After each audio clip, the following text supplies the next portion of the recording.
in the Myth of Meditation series, I spent a lot of time talking about what meditation is not.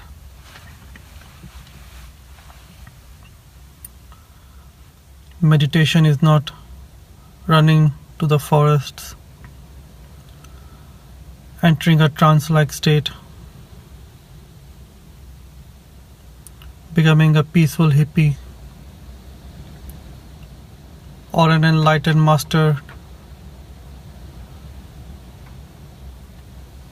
who is not of this world.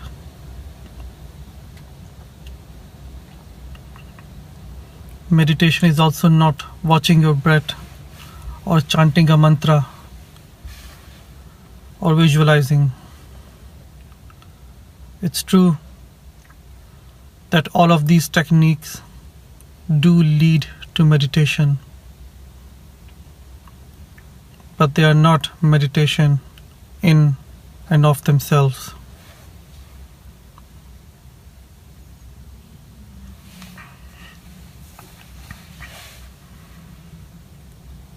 There are a lot of misconceptions about what meditation is, just as there are misconceptions about what awakening or enlightenment is. I am going to speak about meditation from my point of view, from my experience.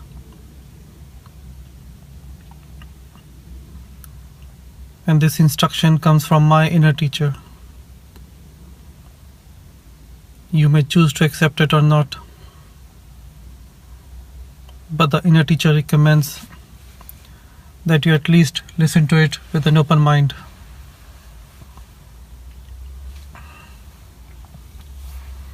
First, we need to know what awakening is. Awakening is the realization of our true self as peace, calm, joy. It is going beyond the limited self, the self bound to this body and mind, and realizing something that we are something beyond both the body and mind. While many philosophers nowadays accept that we are beyond the body, they still identify with the mind. I think, therefore I am is one of the biggest logical mistakes ever to have been thought of. The part of you that thinks is not you.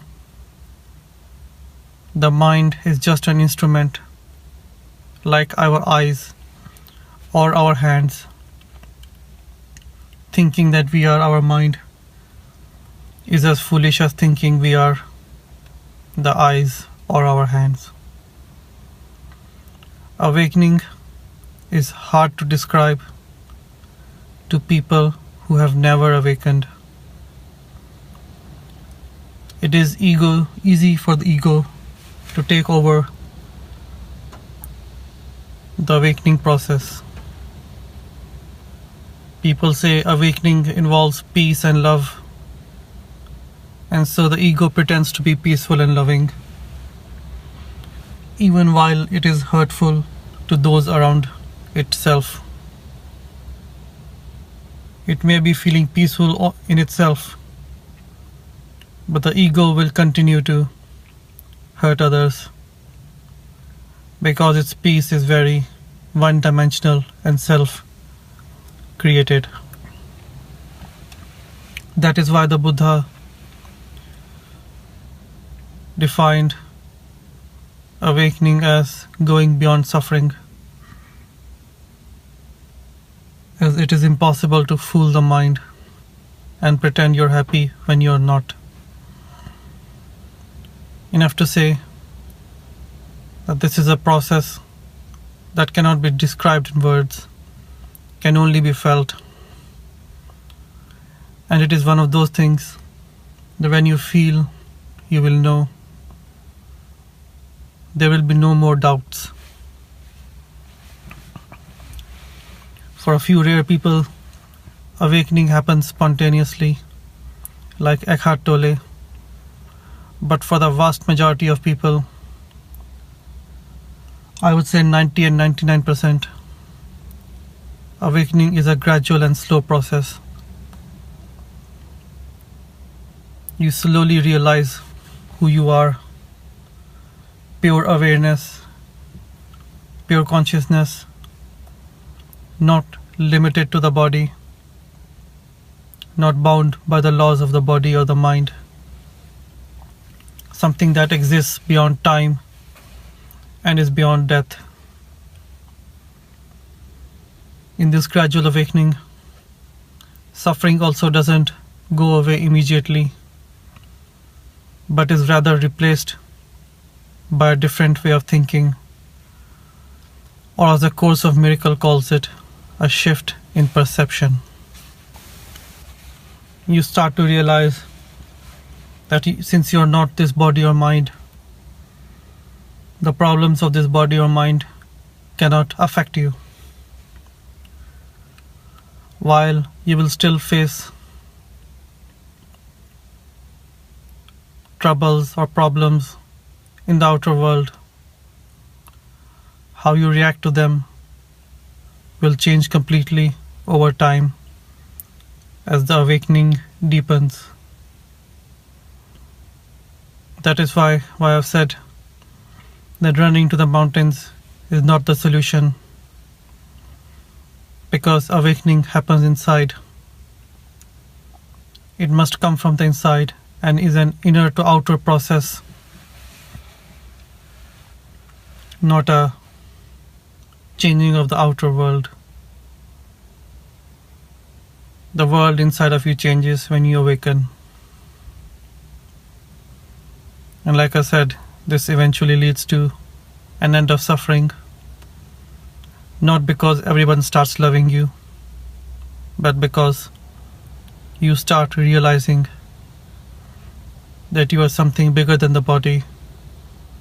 And though the body may grow old and die, you, the real you, cannot die.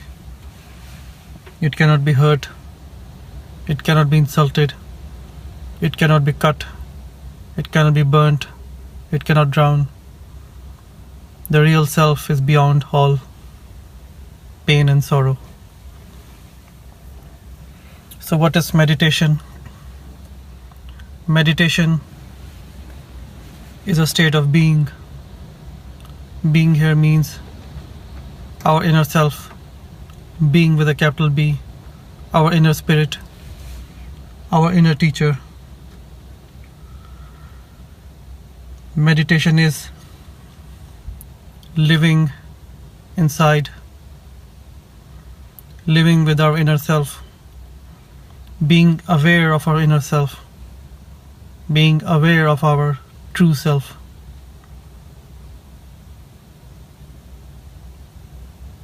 Which can be, or which can include, being fully aware of yourself and the surroundings, or being aware of the breath, or being aware of the energy body around you. Our true inner self, our real self, only awakens when the mind becomes silent. Of course, it's impossible to be without any thought, but the mind becomes like an ocean on a calm and sunny day. There are still a few waves, but those waves cannot affect you. It's like I'm sitting in this car now, and I don't know if you can hear it, but there's a big storm outside. It is hitting the car the leaves of trees and small branches are falling off and hitting my car. But I am not affected, even though the car is. That is a good analogy for our inner self, our inner being, our real true self. It is not affected by the changes in the outer world. The way to contact this inner being, to live with the inner being, to become the inner being, is called meditation. It can involve many steps. It might involve watching the breathing, the breath, which is the most popular form of meditation. So much so that many people think that watching the breath is the only meditation, but it isn't. You could be doing moving meditation like Tai Chi. I hesitate to say yoga because yoga has become a physical exercise now.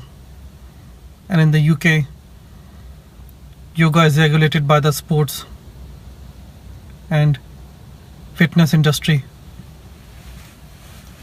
And though they might pretend to be spiritual, the teacher might wear orange robes. But how spiritual can you be when your bosses are members of the sport and fitness industry? Nothing wrong with that. I'll raise my hands. Yoga is a great way to become fit. But if you're only doing yoga for fitness, you're losing about 90% of the benefit of yoga. That's why I prefer Tai Chi, because unlike yoga, it hasn't been as commercialized, at least as far as I can see. Anyway, Tai Chi, yoga can be meditation. Chanting a mantra can be meditation. Walking slowly and purposely can be a meditation.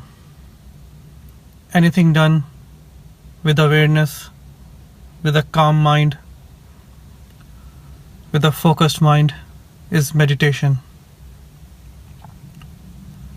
Sitting on your sofa is meditation. Washing the dishes is meditation. Carpeting or hoovering the house is meditation. Cutting the grass is meditation. Playing with your children is meditation. Even having sex is meditation, if you can remain aware throughout. It is hard to remain aware in sex. But if you can, then sex becomes your meditation. This is what the original Tantra was about, and not what goes for Tantra nowadays. So anything can be a meditation if done peacefully and with calm. The key is that the mind must be silent, and all meditation techniques ultimately aim for this goal. Because when the mind becomes silent, you can more easily contact the being within you. As I've said before,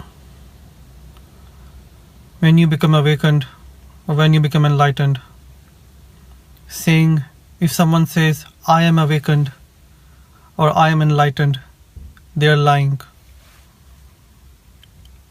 They are liars, and there's no way around this. It is not the limited self that becomes awakened, but our inner self, our inner being that becomes awakened. The egoic mind gets absorbed into the bigger self. But the egoic mind, the part of you that identifies with your current personality, is not the one that becomes awakened. In fact, it cannot become awakened by definition, since it is limited and bound to the body. There is something bigger inside of you that flowers through you, that blossoms through you. And that is the thing that is awakened, not you. Meditation is what you do, the limited self, the limited you does, to contact your own inner self, your awakened self.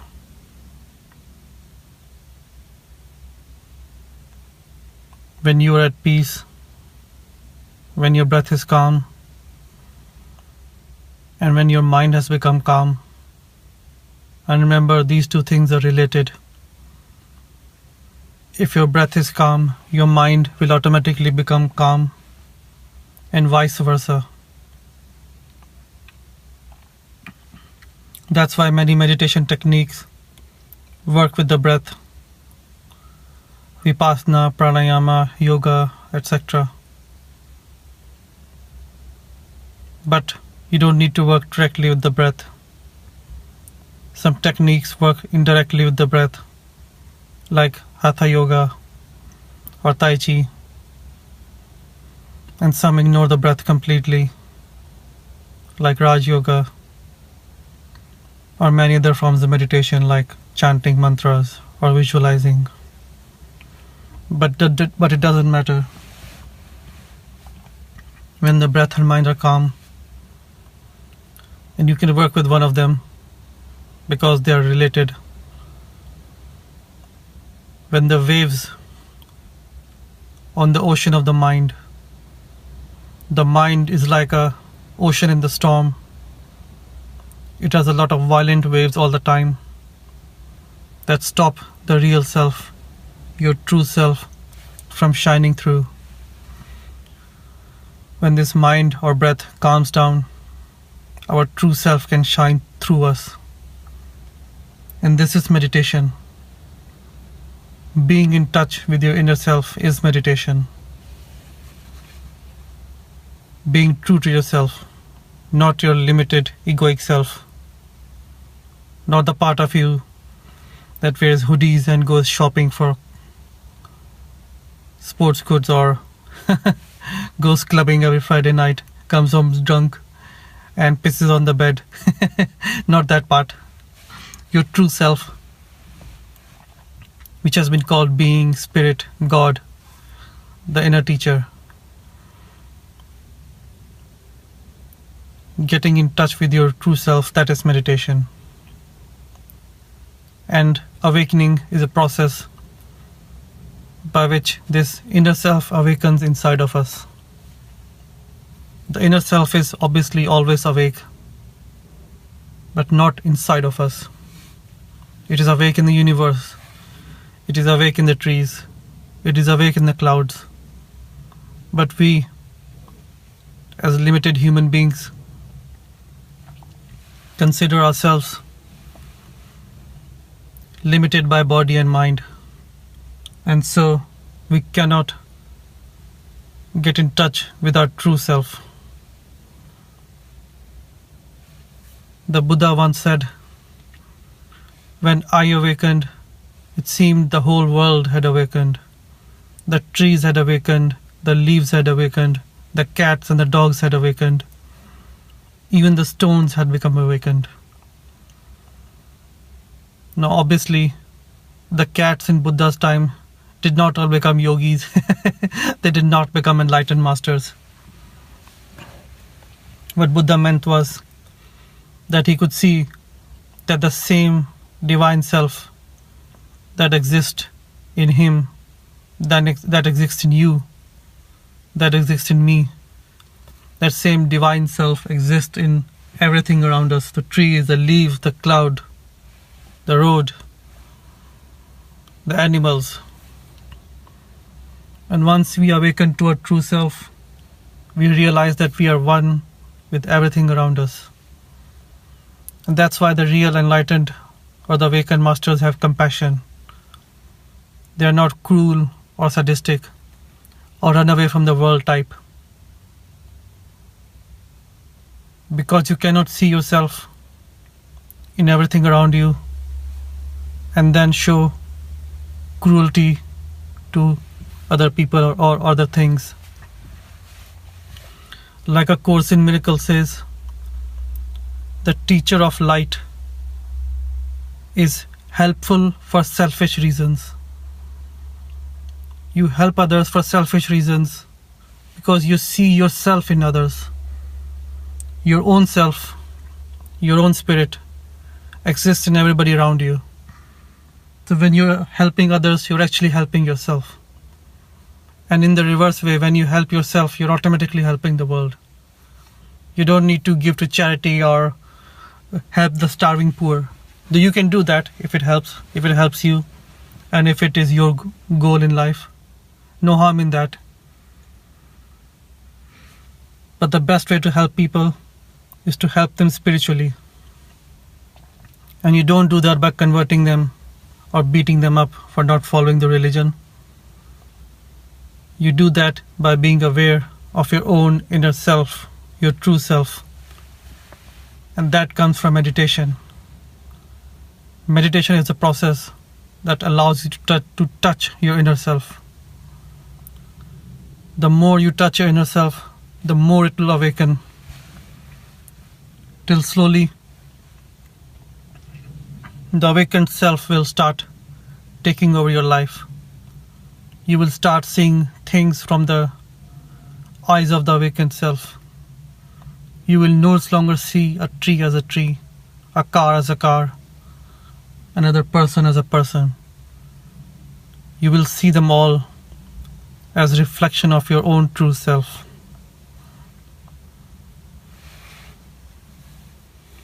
You now see why I talked about the myths of meditation. Most people, when they talk about meditation, they have a very limited view of what meditation is. All they want to do is get rid of their problems, run away from their problems, take a pill, as it were. Just pop a pill and blam, all your problems are gone. And such a pill exists. It's called marijuana. Or acid or whatever. Cocaine if you're into the hard stuff. But the problem with these pills is that their effect is temporary. Numbing the mind with drugs is like numbing your body if you have an injury. Once you become aware again, the pain is still there. It's better to heal the cause of the pain than try to fix the symptom.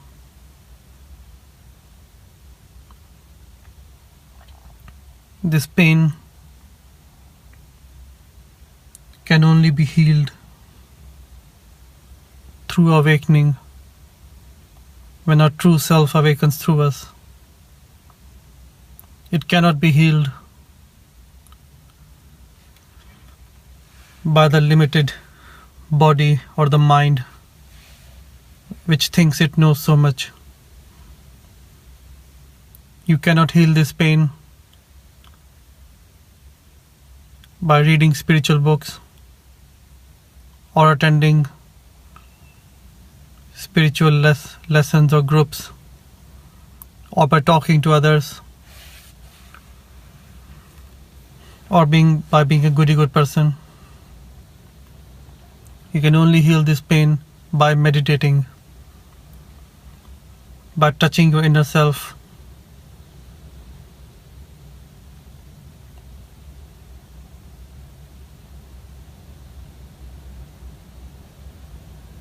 by being, just being. Just sit where you are, or if you're standing, just stand and take a deep breath.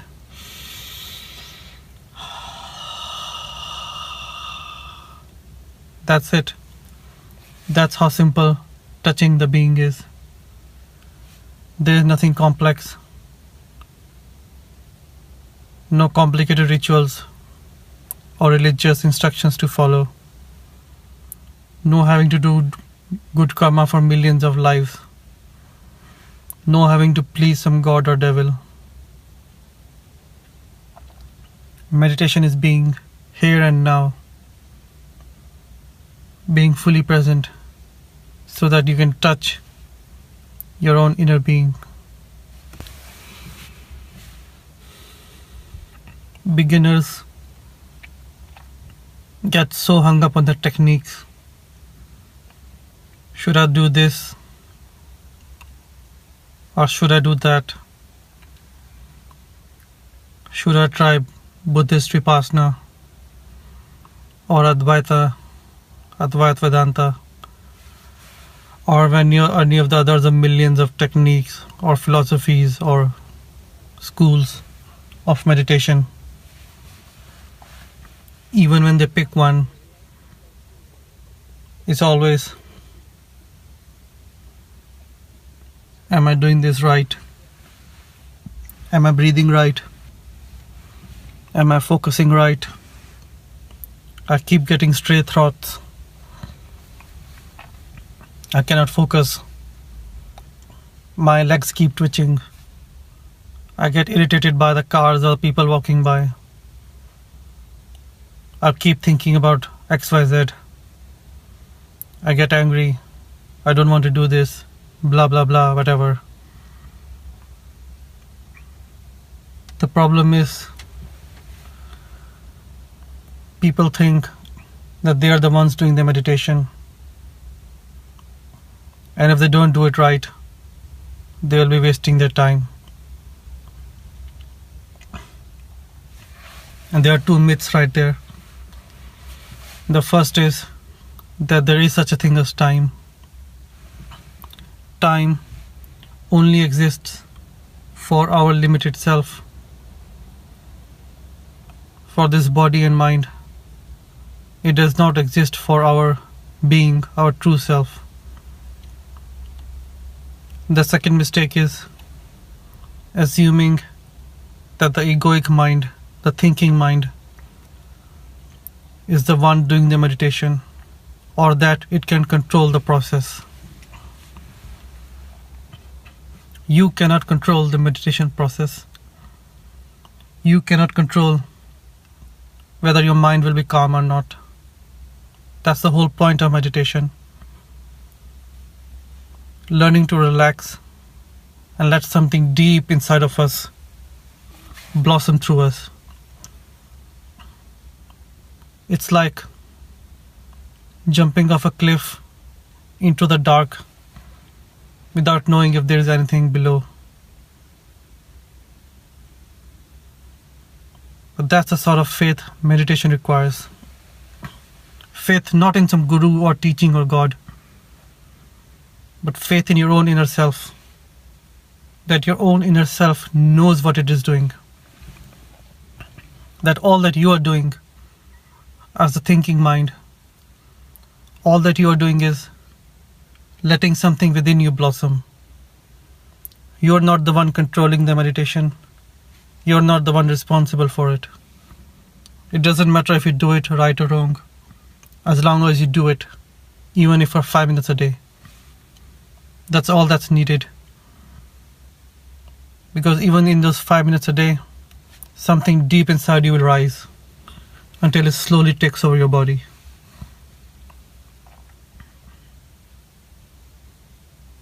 Until one day, that thing inside you will be strong enough to take over even your mind and change your perception, change your way of looking at the world.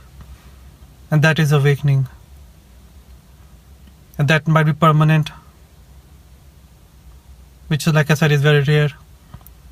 Or it might take a few years to become permanent.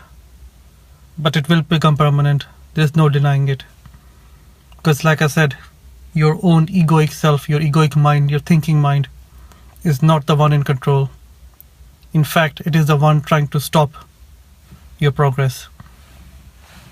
The part of you that says, oh, I've been meditating for 10 years, why can't I get any enlightenment? That is the one stopping your progress. And there's nothing you can do to control it. Because as long as you think that you're in control, that the mind is in control, that you can force awakening through some 3-step process, then you're still in illusion. You still haven't realized the true nature of the world as something bigger than you, as something trying to awaken through you, but not under your control. So ultimately, that's what meditation is. Giving up control, giving up all illusions, all thoughts, all mental ideas of what you have about what awakening is. Giving up the ground under your feet, as it were, and letting something else work through you. We've been taught that if your mind is empty, the devil takes over. But the empty mind is the one place the devil can never enter. The devil can only work in a busy mind. The quiet mind is a place of God, a mind of silence, a deep silence like a thunder. That is the place of God. That is the place of your true self, your own inner being. And no matter what technique you practice, your ultimate goal is to reach that state. There are no simple shortcuts, no guaranteed 12-step programs, no $99 a month programs that will guarantee you enlightenment. It's a road that you have to walk on. You have to walk on the road even though it's full of thorns and is broken and there are no directions and you fear that you will get lost and lose your way. But you still have to walk on the road.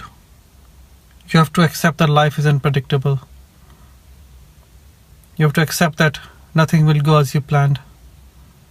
Because thinking that everything should happen according to your plan is one of the ego's ways, ego's defenses to stay in control. The ego has no idea of how the universe works. It cannot control anything, not even the mind. And yet it tries to control the universe. To go beyond this limited ego, you have to accept that you will not be in control of your life, that bad things will happen, your meditation will fail, you will get thoughts during meditation, your back will hurt, your legs will hurt, everyone and their dog will decide to walk by your house just when you decide to meditate. But in spite of all these problems, you need to continue. You need to continue doing the work. Because ultimately you have to realize that it's not you who's meditating, but something inside of you. And all that you have to do is get out of the way. To stop thinking so much, stop analyzing so much. That's all you need to do. And obviously this is very hard, which is why awakening takes a long time. Becoming silent is hard. Letting the silence cut through your mind and showing you the God within you is hard. But it's doable. And it's doable when you realize that you're not doing it alone. That something bigger than you is helping you. The whole universe is helping you, as it were. If you face any problems, ask the universe for help. Ask the inner teacher for help. They will guide you. They'll tell you what you need to do. But ultimately you need to realize that it's not you who's doing it. It's something else that's doing the meditation through you. And once you realized that, that's when you will be at home or at peace, or just be. Thank you. Let's leave with a deep breath.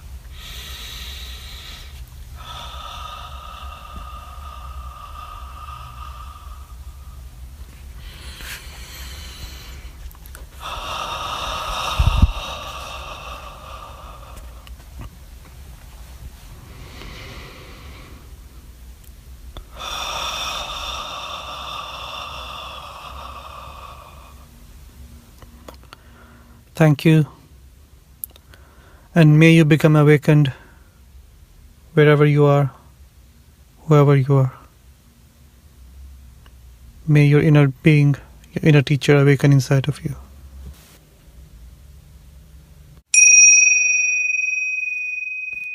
Thank you for listening. If you want a free course on how to contact your inner teacher, your own spiritual guide, the part of the divine who lives inside of you and is guiding your spiritual progress, then please go to my website, thepathtojoy.org. That is thepathtojoy.org. Thank you.